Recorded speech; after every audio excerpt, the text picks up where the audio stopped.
Bonjour à toutes et à tous, j'espère que vous avez passé un très bon week-end. On se retrouve sur la chaîne Rivers Basket Session pour faire justement le débrief du week-end avec un Game 6 légendaire, du moins dans sa conclusion, Shai.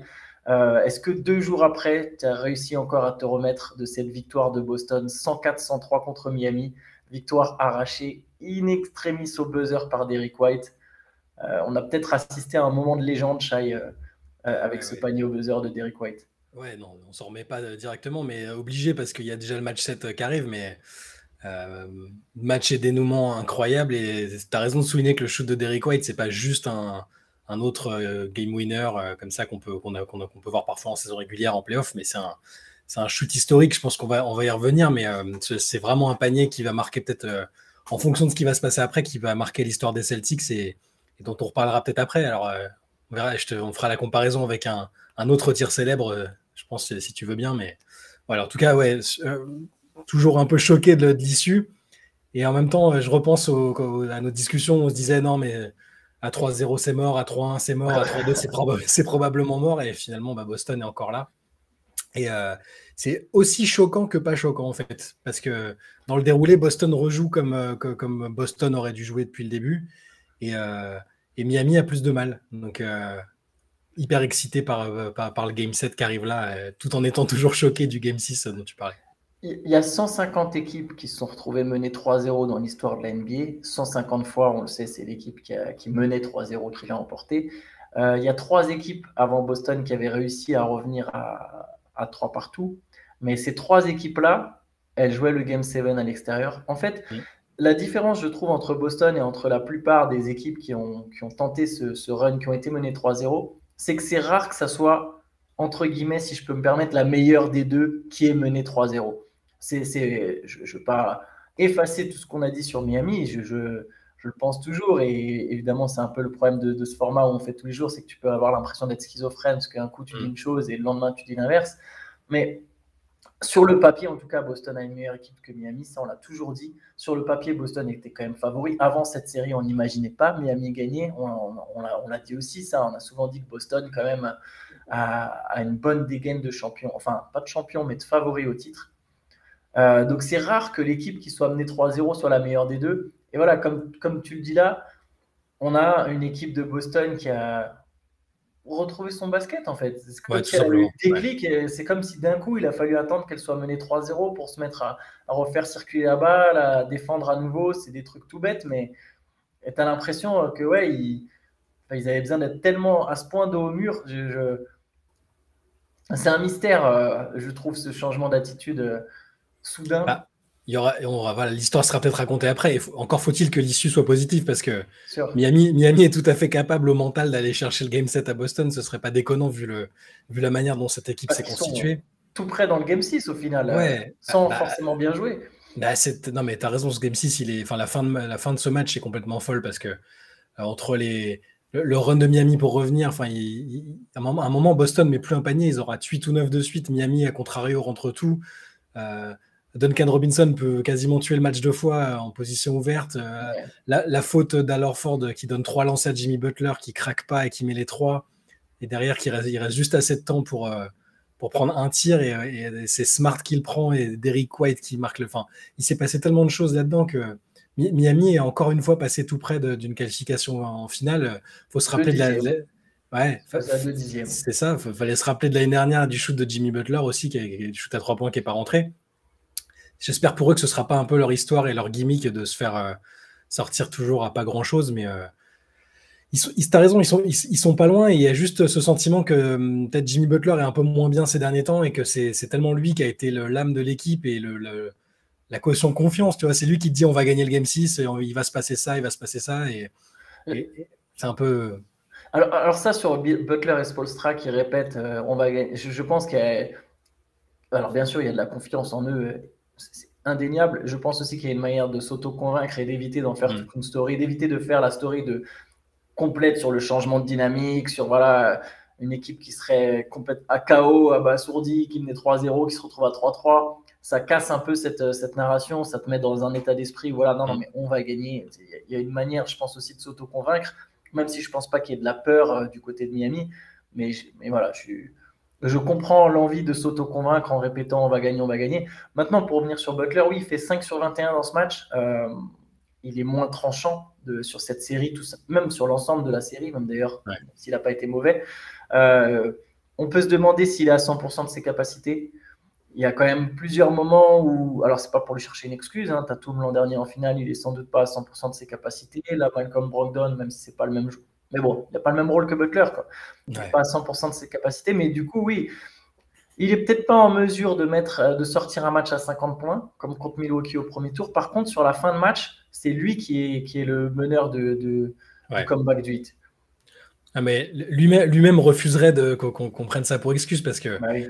il est capable, enfin 2 ou 3 jours après s'être retourné la cheville, de te sortir un match énorme. Enfin, ça y a pas de souci. Mais c'est vrai que par contre, sur l'impression visuelle, que ce soit parce que Boston le défend un peu mieux, et c'est pas Derrick White est compliqué très fort sur lui.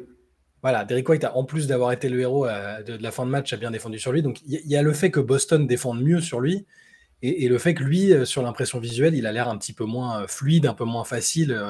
Les tirs qu'il prend ont l'air plus poussifs. Bon, on dit ça en sachant que la nuit prochaine, peut-être qu'il va, il va sortir un match de légende parce que c'est le genre de joueur qui semble capable de faire ça. Mais c'est effectivement pas négligeable. Et vu qu'on a beaucoup parlé du fait que c'était l'individualité qui sublimait le collectif chez eux, il faut quand même que cette individualité ne shoot pas à 5 sur 21 sur un match, je pense, surtout sur un match décisif. Bah, je suis tout à fait d'accord. Alors, ce qui est ironique, c'est que j'allais dire Miami peut pas gagner avec un Butler comme ça, mais au final, il passe tellement près que tu as envie de dire bah si, ils auraient pu. Mais moi, je suis assez d'accord avec toi. Je pense qu'il faut au moins un bon Jimmy Butler en attaque pour que Miami puisse, ne serait-ce que pour la confiance de tout le monde en fait. Ouais, et pas que, parce que je dis Jimmy Butler, mais là, c'est un match où tout semblait réuni pour gagner, parce que Butler fait un mauvais match, mais ils sont quand même tout près de gagner. Adebayo fait un mauvais match offensif, 4 sur 16, hein, Adebayo. Ouais. 11 points, 13 rebonds, 5 passes, donc tout ce qu'il sait faire habituellement, mais à 4 sur 16. Miami shoot à 14 sur 30 à 3 points, donc quasiment 50%, quand en face, Boston shoot à 7 sur 35. Donc tout était réuni parce que Boston avait réussi à renverser un peu la dynamique de la série grâce à cette adresse à 3 points. Et là, c'est à 2 points que le Heat perd le match finalement, parce que l'adresse extérieure était là. Mais les deux leaders offensifs mettent pas de temps, mais les autres font le job. Enfin, collectivement, c'était bien en attaque. Et là, l'opportunité était là, en fait. Après Butler, juste, on parlait des tirs qu'il prend, mais il y a aussi les tirs qu'il ne prend pas, pour reprendre la formule donnée par Théo, notre rédac chef, et c'est tout à fait juste, je suis d'accord avec lui. Je trouve que Butler, quand il a le ballon en main, tu ne sens pas la même volonté forcément d'aller marquer. Il y a un côté plus, je vais essayer de faire un décalage, mais pas forcément pour moi, mais pour sortir la balle à 3 points. Il y a peut-être une douleur qui l'handicape, je reviens là-dessus, mais quelque chose qui l'empêche d'avoir la même puissance sur ses drives. Et du coup, pareil, sur les conclusions à 2 points, que ce soit Bam comme Butler, il y a énormément de tirs ratés dans la raquette. Tu parlais de l'adresse à 3 points, mais il y a aussi un 19 sur 63 à 2 points, du coup. 19 avec sur 63, ouais. énormément de tirs ratés dans la peinture. Et quelque part, oui, je vois ce que tu veux dire par le côté Miami, tout était réuni pour gagner, mais en même temps, Boston a été au final devant quasiment tout du long. À part certains runs lancés par Duncan Robinson et par Kyle Lowry qui a eu un très bon passage, à un moment, au final, Boston a quand même été devant tout du long, et Boston aurait pu aussi se faciliter la tâche en gagnant plus tôt, si je peux me permettre. Il menait 100 à 91. Ouais, c'est encore un match où Tatum était bien jusque. Alors là, pour le coup, sur la fin, il était moins bien, mais il finit avec 31 points, 12 rebonds, 5 passes. Et il va 15 fois sur la ligne. Donc, tu sais, cette agressivité, parfois ce manque d'agressivité vers le sac, on peut lui reprocher. Là, il l'a eu. Il fait 15 sur 15, 100% sur la ligne.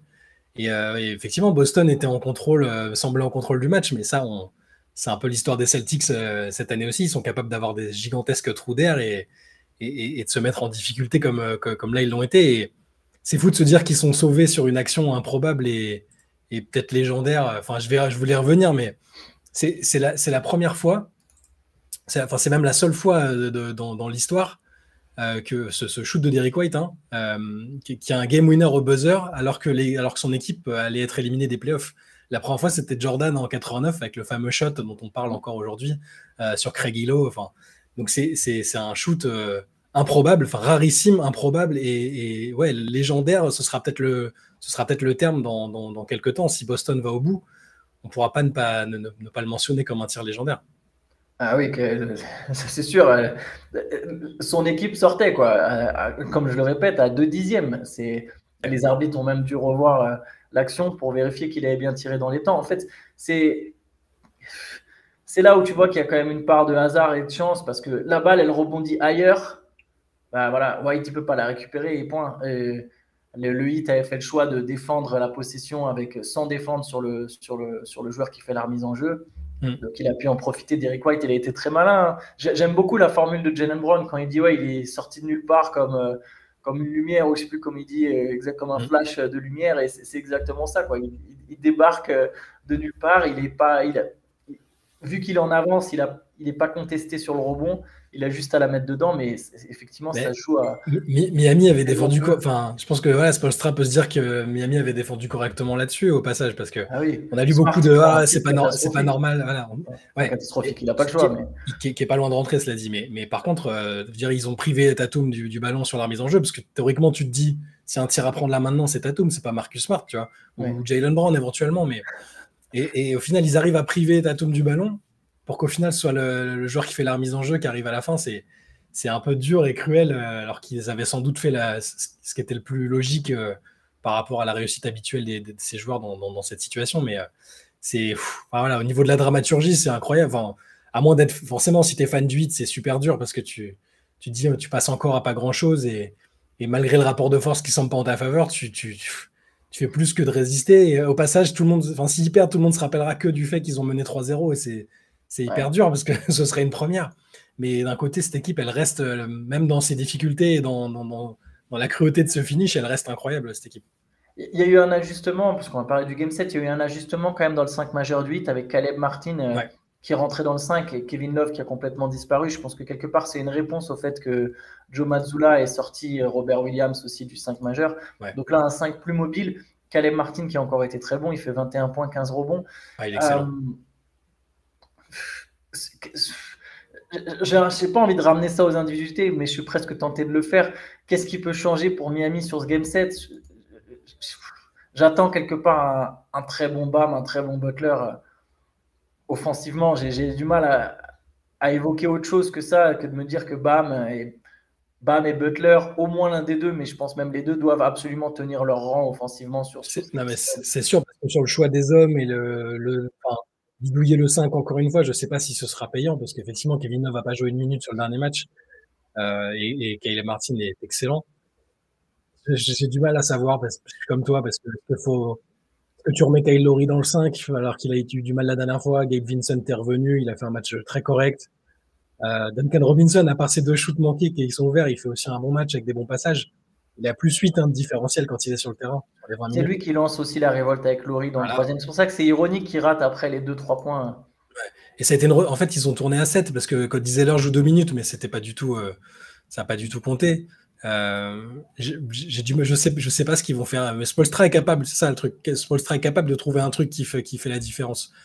Mais d'un côté, là, s'il arrive à réinverser la dynamique, parce que franchement, tu mènes 3-0 et tu perds 3 matchs de suite, surtout dans ces circonstances-là, ça va être très très dur. Mais bon, moi, à partir du moment où Spoelstra est coach et que c'est ce hit-là avec ce Jimmy Butler-là, on peut pas leur enlever l'espoir d'aller gagner à Boston. Boston a malheureusement aussi montré que quand on les attend, ils sont pas toujours là, quoi. C'est vrai qu'au niveau dynamique, j'avoue, moi aussi, ce que je disais même avant qu'on lance la vidéo, j'ai quand même l'impression que, c'est l'histoire de momentum, comme ils disent la dynamique est clairement en faveur de Boston.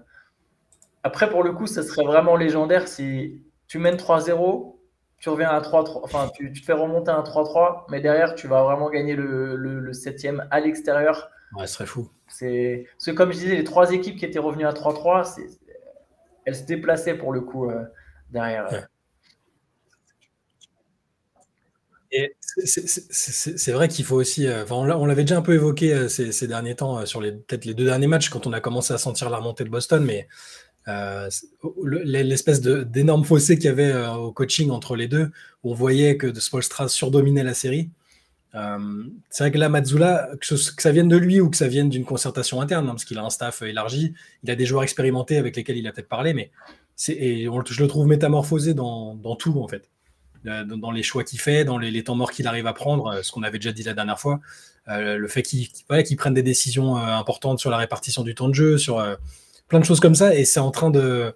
Je trouve que c'est aussi un des facteurs qui ont fait tourner la série.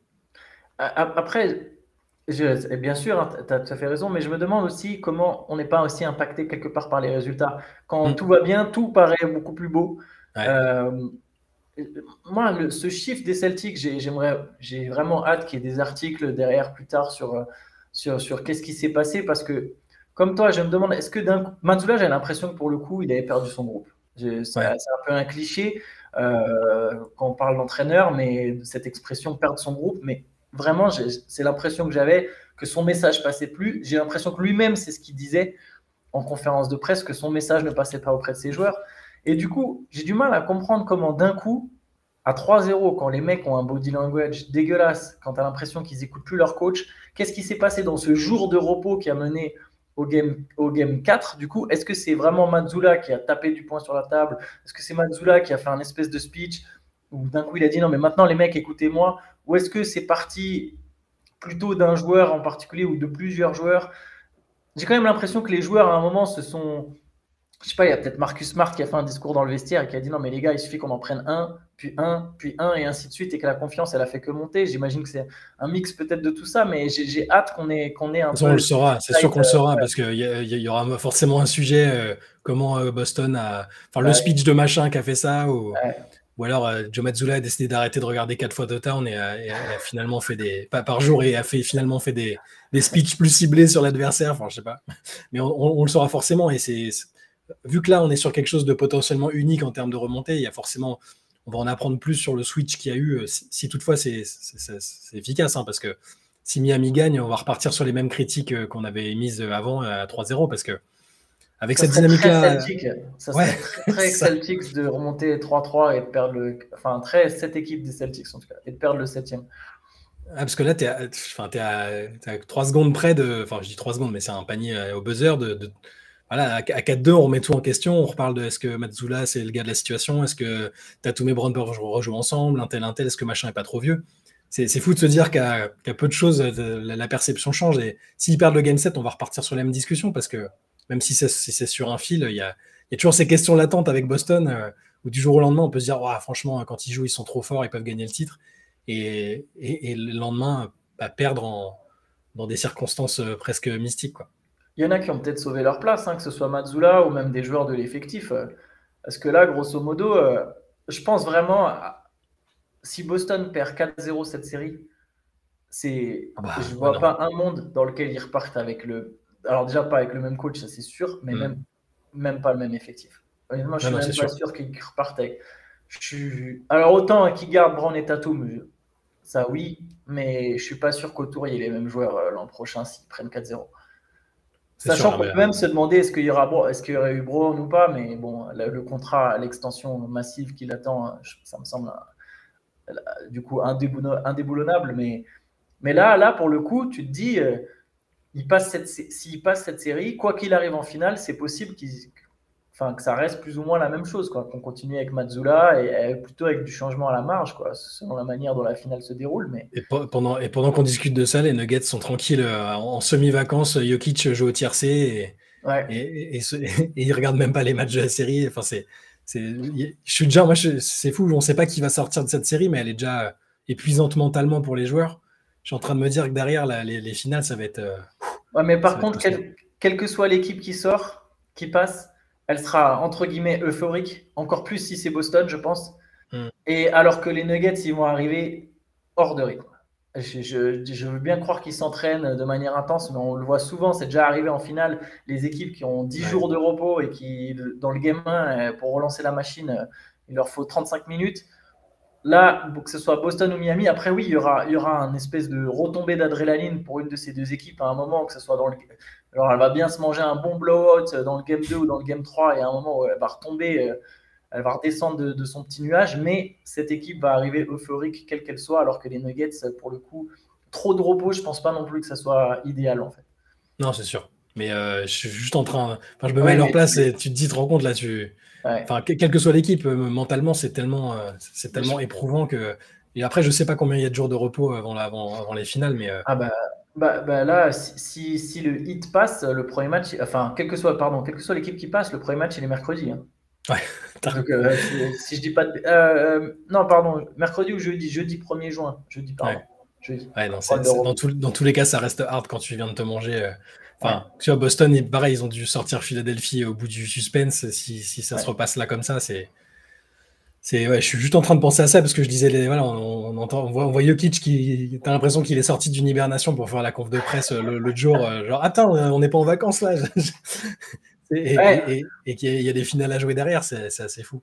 en tout cas, ce Game 7 et cette série entre Boston et Miami montre encore une fois à quel point on est vraiment sur des playoffs très très spéciaux. Je trouve on est Mm. vraiment gâté cette année.